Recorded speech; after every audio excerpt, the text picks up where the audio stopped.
heading to a Vermont 100 training run this morning. It is very Vermont outside right now. Fully raining. Vermont 100 is unique because it's an annual fundraiser for Vermont Adaptive.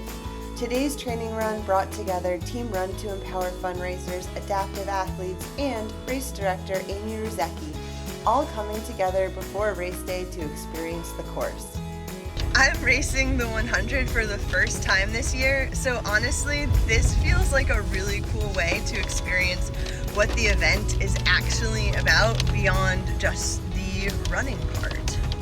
Turtle Fur helped support today's run, so we've got some fun gear to hand out, and I'm mostly just excited to hang out in the rain with good people.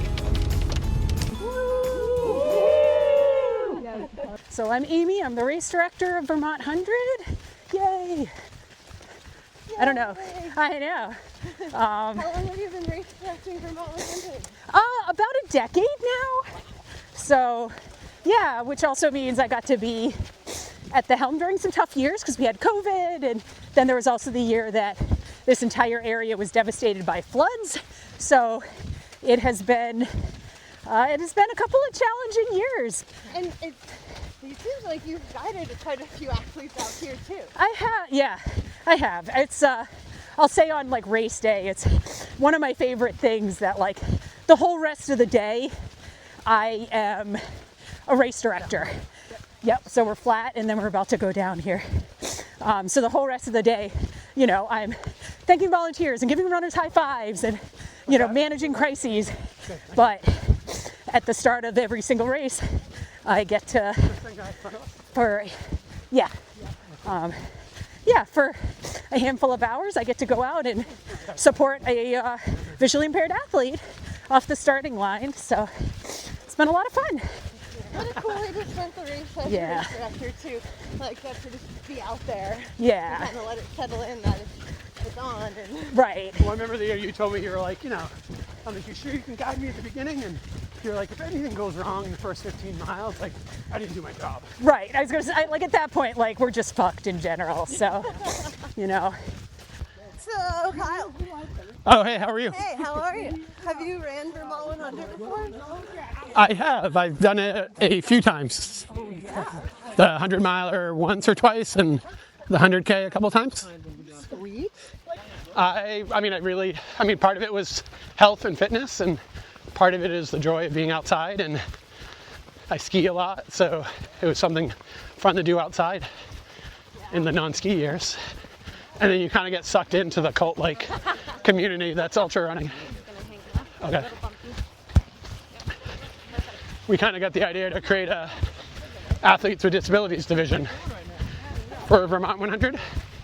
So then it was really hard for me not to run it. I think the first year was 2017 or 2018. I think it was 17, which is the year I ran, like the first year I ran it.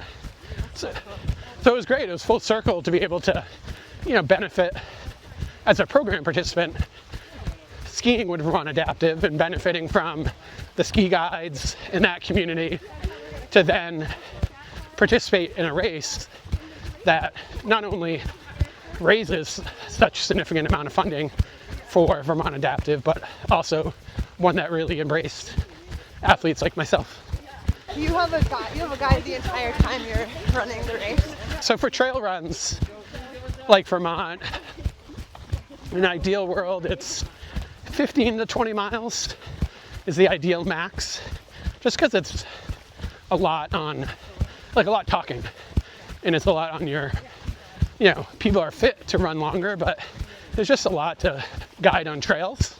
When I do the 100, it's probably around 5 guides, sometimes 6. And for the 100K this year, I have 4.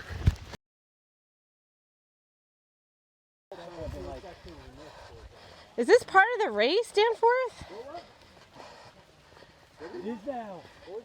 Is it part of the race? This right here. I don't remember this. Oh, okay. This is uncharted territory for me then. My name's Allison Roy, and I've been on the team Run to Empower for Vermont Adaptive and Vermont 100 for 4 years. This is my 4th year. So I found this team And it just really spoke to me, obviously, in what they do and how they support athletes of all abilities. I love that I can come to this race and I don't have to ask for a guide bib or permission to have guides. It's just, built in to something that's part of this race.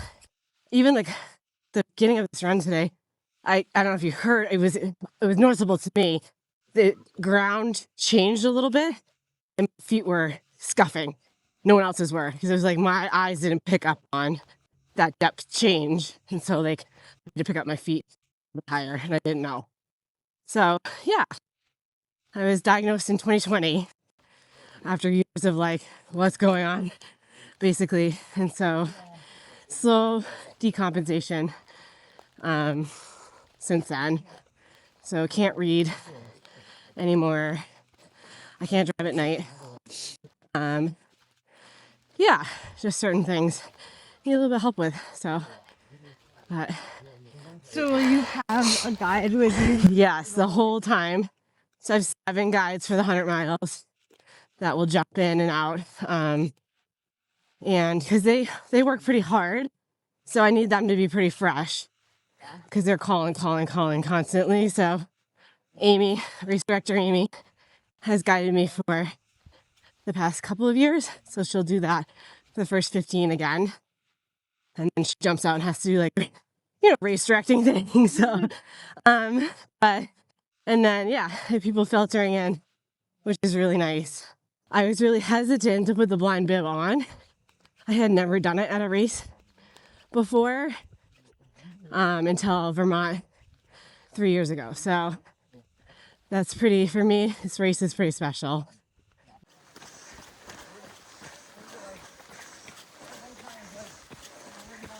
I'm Krista, and I live actually at mile 87 of the course. We'll go by today. And started kind of my endurance career on horseback, not running. I thought those people were wildly crazy. So I started back in 2001. Was my first one-day 100 on horseback right here in Vermont. Born and raised in Vermont, and just fell in love with this event from the beginning, and actually ended up moving down here in 2006. It's kind of a family affair. My mom rides, so I grew up riding, and my mom will be at the 100 this year again, riding. And yeah, completed it 8 times on horseback. Sometimes when I'm running now, I miss my horses. I'm like, of some of the long hills. But I had a horse accident in 2015, which brought me to start doing this on my feet. And I really am kind of blessed to be doing it on my feet now, because I get to share all these adventures with my husband, who's going for number 10. So it's like a family race. And you get to meet all sorts of fun people. I'm Faith. I'm from Springfield, Vermont. This will be my 4th time doing the 100K. I've done the 100 miler twice. I've ridden the 50 miler on my horse. That's how I got introduced to this event. I'm part of Team Run to Empower. Have been for 10 years now. I'm also on the Vermont 100 committee. So I get all the landowner permissions. Thank you, landowners. 30 private lands, right? Actually, it's more like 80. It's a lot. Yes, exactly. We're both going to just relax for a second. Oh, yeah. But it happens all day, my guides. You can see it like, okay. Yeah, exactly. Exactly. And we're back in the car. That was a wet and wonderful 18 miles on and around the Vermont 100 course. I got to run with so many incredible people and really got to see what Vermont 100 is doing to make the trails accessible for everyone.